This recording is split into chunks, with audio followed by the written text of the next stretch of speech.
नमस्कार दोस्तों।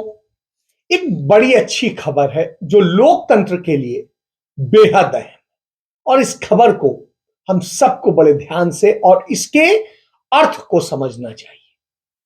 तो एक उस पर बात करूंगा कि आखिर लोकतंत्र के अर्थ को समझने वाली क्या खबर है। दूसरी खबर है कि पंजाब के तरन तारण जिले में जो थाने पर रॉकेट लॉन्चर से हमला किया गया, उस हमले को किए जाने की पूरी रिपोर्ट खुफिया विभाग ने 2 महीने पहले सौंप रखी। मतलब 2 महीने पहले सौंप रखी थी, और स्थिति यह है कि पिछले चंद महीनों के दौरान पंजाब में ऐसी 7 घटनाएं हो चुकी हैं। 7 घटनाएं, एक दो नहीं, चिंताजनक है।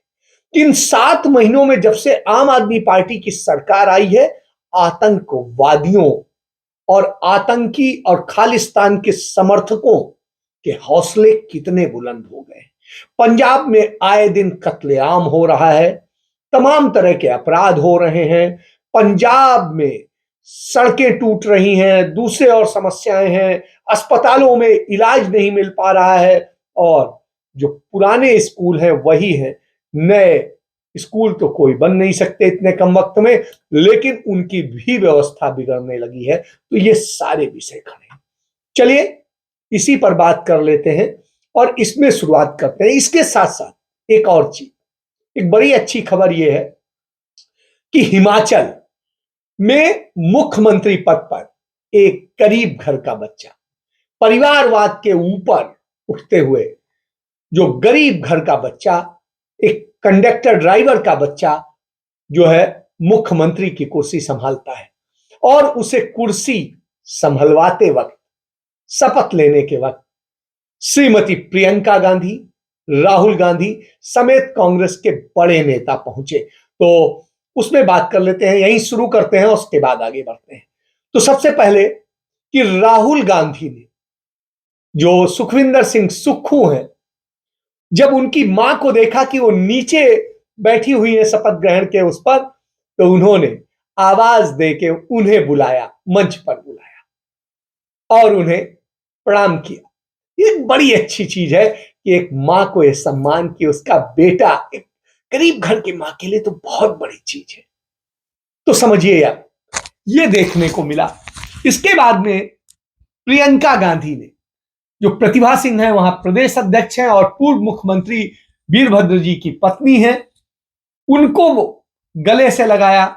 इस मौके पर जो है मल्लिकार्जुन खड़गे भी मौजूद थे, और प्रियंका गांधी, राहुल गांधी के अलावा वह मुख्यमंत्री भी मौजूद थे जो इस पूरे अभियान के प्रमुख थे, यानी छत्तीसगढ़ के मुख्यमंत्री जो है वो थे बघेल साहब। उसके बाद में देश के पूर्व रेल मंत्री पवन बंसल और तमाम सारे बड़े कांग्रेस के नेता मौजूद थे, क्योंकि बड़े समय बाद कांग्रेस को एक खुशियों का मौका आया था। इसके बाद में हम आगे यदि बात करें कि कौन कौन था, कांग्रेस, चंडीगढ़ कांग्रेस के भी तमाम सारे नेता मौजूद थे, क्योंकि उन्होंने भी वहां जाकर के कैंपेन में बड़ा भूमिका निभाई थी। और आज जो शिमला रिज का मैदान है वो ऐसे भरा था, उसमें बिल्कुल सामान्य लोग, कांग्रेस के कार्यकर्ता और सब इस तरह भरे हुए थे जैसे लग रहा था आज एक बहुत बड़ा ऐतिहासिक परिवर्तन हो रहा है। तो इस तरह की बात प्रतिभा सिंह ने इस समय कहा कि किसी भी तरह के मन मुटाव की बातें गलत हैं, समर्थक शोर मचाते हैं, कहते हैं, इसका यह मतलब नहीं। मैं जो है लोकसभा सदस्य हूं, और लोकसभा सदस्य कैसे बन सकता है मुख्यमंत्री। तो यह है, हिमाचल के डीजीपी संजय कुंडू ने इस मैदान पर शपथ ग्रहण समारोह की पूरी तैयारियों का जायजा लिया। ये वही कुंडू है जिन पर कांग्रेस पार्टी ने उस समय शिकायत की थी कि वो किस तरीके से भाजपा के एजेंट के तौर पे काम कर रहे हैं। राजस्थान के मुख्यमंत्री अशोक गहलोत भी मौजूद थे और डिप्टी सीएम सचिन पायलट भी मौजूद थे। तो आप देखिए, लेकिन जैसे है सामान्य तौर पे होता है, दोनों अलग अलग गाड़ियों से पहुंचे थे। और चौथी बार विधानसभा में सुक्खू जो है विधायक के तौर पे पहुंचे हैं। मुकेश अग्निहोत्री 5वीं बार विधानसभा में पहुंचे हैं और वो डिप्टी सीएम के तौर पे आए हैं।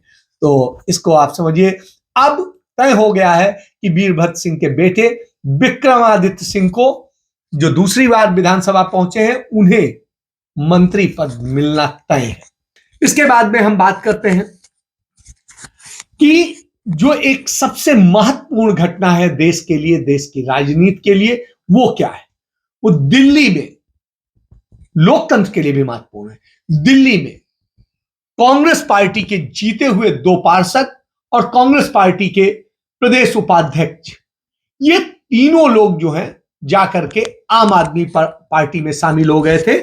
एनडीएमसी का जो है, सॉरी अब तो डीएमसी हो गया है, तो डीएमसी के चुनाव में, और उसके परिणाम आने के बाद जब वो उसमें शामिल हो गए, तो शामिल होने के बाद में कांग्रेस पार्टी के नहीं बल्कि स्थानीय कार्यकर्ताओं और स्थानीय नागरिकों, मतदाताओं ने उन सभी के घरों पर पहुंचकर प्रदर्शन किया, उन्हें लानत मलानत दी कि हमने तो कांग्रेस पार्टी को चुना था, यदि आम आदमी पार्टी में ही जाना था तो हम आम आदमी पार्टी को ना वोट देते।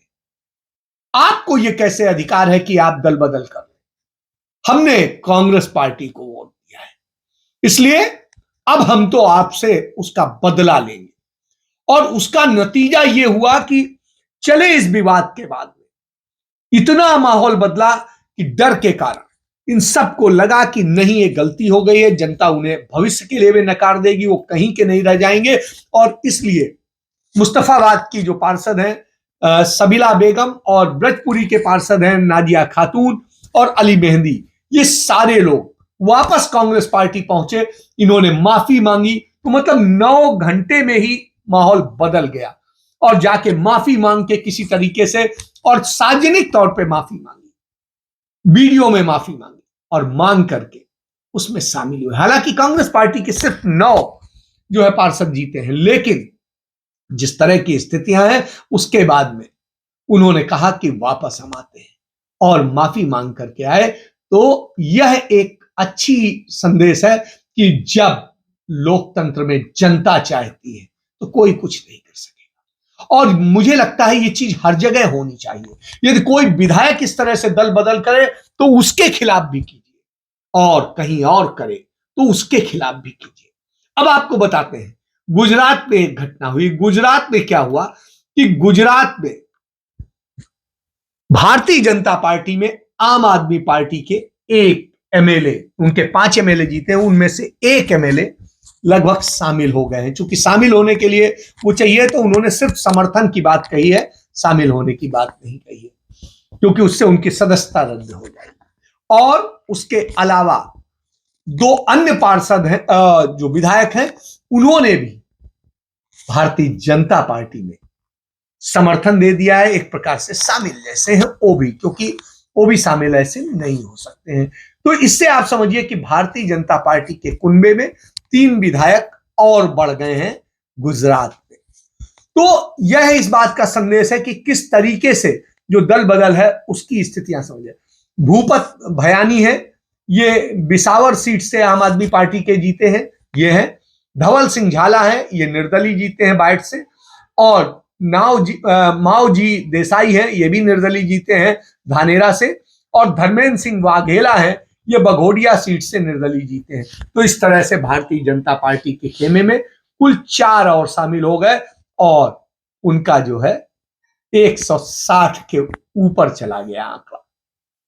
और जो आम आदमी पार्टी कहती थी कि हमारे लोग नहीं जाते हैं, तो वो भी सामने आ गया कि वो कैसे नहीं जाते, आपके लोग भी जाते हैं। जहां पर संख्या कम होती है तो यही होता है, जो कमजोर होता है उसी को तोड़ा जाता है। तो ये स्थिति के बाद में भारतीय जनता पार्टी 160 हो गई, कांग्रेस पार्टी 17 की 17 है, आम आदमी पार्टी एक प्रकार से 4 हो गई है अभी, और अभी आगे कितनी कम होगी। और अन्य जो 4 थे उनमें से 3 चले गए, तो 1 ही बचा है। तो इस तरह की स्थितियां हैं। चलिए, इसके बाद में यदि आप और चीज देखें कि किस तरीके से आम आदमी पार्टी ने कांग्रेस पार्टी को नुकसान पहुंचा करके इस सब चीजों को खत्म करने का काम किया था, तो उनमें उसने कांग्रेस पार्टी के 12.9% वोट काट दिए, यानी लमसम में यदि कहेंगे तो 13% वोट काट दिए। और 13% वोट काटने से क्या हुआ कि कांग्रेस पार्टी की करारी हार हो गई, नहीं तो वो एक सशक्त विपक्ष होती। और आज की डेट में गुजरात में कोई सशक्त विपक्ष नहीं बचा है, तो मतलब अब जनता की आवाज उठाने वाला कोई नहीं बचा। इसके बाद में जो दूसरी और एक पार्टी है, जो ओवैसी की पार्टी है, उसने बाकी वोट काट दिए। तो जो कांग्रेस पार्टी का पिछली बार 41% से अधिक वोट था, वो घट करके समझ लीजिए कि किस तरीके से हो। नतीजा क्या हुआ कि उनकी सिर्फ 17 सीटें रह गई, और 17 सीटें रह गई और 27 पॉइंट समथिंग परसेंट जो है उनका वोट परसेंटेज रह गया। तो ये वोट कटुआ थे, ये बात हम बार बार बताते चले आ रहे हैं और वो साबित हो गया। अब हम आपसे बात करते हैं पंजाब में आतंकी घटना हुई है, और यह घटना क्या है कि पंजाब के तरन तारण थाने में रॉकेट लॉन्चर से हमला हुआ। इसके पहले आपको याद होगा जब भगवत मान सरकार बनी थी, उसके बाद में हुआ था, डीजीपी के ऑफिस पर हुआ था, और वो भी रॉकेट लॉन्चर का हमला था। इसके अलावा कई घटनाएं हो चुकी, और पाकिस्तान पोषित इन घटनाओं को बताया जा रहा है। इसकी सूचना इंटेलिजेंस ने 2 महीने पहले दे रखी थी, लेकिन इसके बावजूद पुलिस इसके लिए सजग नहीं रही, क्योंकि 2 महीने से यहां की सरकार चुनाव में व्यस्त थी, कभी हिमाचल, कभी गुजरात, कभी दिल्ली, तो उस चक्कर में कुछ नहीं हो सका। तीसरी एक बड़ी बात इसी में है कि एक नया बंदा खुद को इस तरीके से, जो कभी पहले दाढ़ी बाल सब कुछ से उसमें संगत पे कटाना मना है, वो कटवा चुका था, और उसने अब फिर से बढ़ा करके अपने आप को भिंडर वाला की छवि में ढालने की कोशिश की है, और उस छवि में दिखा करके वो आतंकवाद को बढ़ावा दे रहा है। लेकिन आम आदमी पार्टी की सरकार और पुलिस उस पर कोई कार्रवाई नहीं कर रही। क्यों? क्योंकि वो उसे खड़ा करना चाहते हैं। कल के दिन वो खड़ा हो गया तो पंजाब में अलग तरह की स्थिति होगी, और जो वह स्थिति होगी तो उसके बाद में वो जिसको कहेगा किसे वोट देना है, वो उसे ही वोट देंगे। इसलिए उसे पनपाया जा रहा है। यह देश के लिए, देश के अलावा हम सब के लिए, मानवता के लिए खतरनाक है, और यह कहीं ना कहीं अशांति पैदा करने वाला है। इसलिए स्थिति में सभी को सोचना चाहिए कि यह हो क्या रहा है। तो जब देश में पूंजीकरण हो रहा हो, तानाशाही चल रही हो, सब कुछ हो, आलोचनाएं, अपेक्षाएं, सबको आवश्यकताएं, जित सबको बिल्कुल पूरी तरीके से कुचला जा रहा हो, उस स्थिति में चिंताजनक होता है। उस स्थिति में देश का एक बड़ा अखबार पूरे एक फ्रंट पेज का इंटरव्यू छापता है, किसका? अदानी सेठ का। क्यों? क्योंकि अदानी सेठ खुश तो सरकार खुश, और असल में तो सरकार वही है, बाकी तो उनके कारिंदे हैं, और उस तरह की स्थितियां हमने देखी है। इसके बाद एक और चीज कि जिस तरीके से चल रहा है उसमें अदानी सेठ को कैसे दुनिया का सबसे बड़ा रईस बना दिया जाए, इस पर काम चल रहा है। आज से लगभग 2 साल पहले गौतम अडानी के बेटे करण अडानी ने कहा था कि कंटेनर कॉर्पोरेशन ऑफ इंडिया उनका होगा, और उसके लिए उन्हें बैंक से ही लोन मिलेगा। मतलब सरकारी कंपनी खरीदने के लिए सरकारी बैंक से पैसा लेकर के खरीद लेंगे और हम ऐश करेंगे। तो साहब ये स्थिति है। जिस कंपनी को बिकने का ऐलान हुआ था, उस वक्त अडानी का बेटा उस कंपनी को खरीदने के लिए बैंक लोन लेने का ऐलान कर रहा था। आप समझिए लूट को, समझिए किस तरीके से भारत, और अब सरकार ने वही किया, उसे खरीदने के लिए एक बैंक को दे दिया गया कि कर्ज देगी और अदानी सेठ उसे खरीद लेंगे। तो यह गुजरात के चंदे का खेल है, और उस चंदे के कारण, चुनाव के कारण, और गुजरात ही नहीं पूरे देश के चुनाव, इसलिए आपको समझना पड़ेगा। इस कंपनी को राजीव गांधी ने बनाया था, जो राहुल गांधी के पिता है, और उन्होंने इसे बना करके देश के डेवलपमेंट में एक सहयोग दिया था, और किस तरीके से आगे बढ़ाया।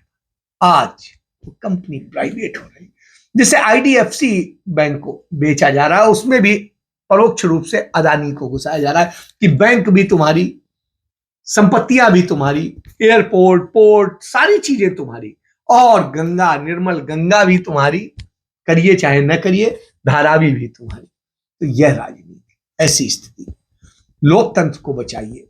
लोकतंत्र को यह नहीं खड़ा होगा तो उस स्थिति में कुछ नहीं, तो लोकतंत्र की लड़ाई लड़नी पड़ेगी, क्योंकि ये व्यापारी देश को बेच डाल रहे हैं और बेच रहे हैं, लगातार बेच रहे हैं। प्रधानमंत्री दुनिया के सफर में तकरीबन 240 करोड़ रुपया खर्च कर देते हैं सिर्फ चंद साल, और यदि पूरे कार्यकाल का देखें तो 500 करोड़ के करीब करीब खर्च कर, तो आप समझिए कितनी बड़ी देश की बर्बादी। इसके साथ मैं अपनी बात समाप्त करता हूं। आप सच को समझिए, सोचिए और वो कीजिए जिससे सच जीवित रहे, आप जीवित रहे, लोकतंत्र जीवित रहे, संविधान जीवित रहे। जब वो जीवित रहेगा तभी आपके हक जीवित रहेंगे। जय हिंद, जय भारत, वंदे मातरम।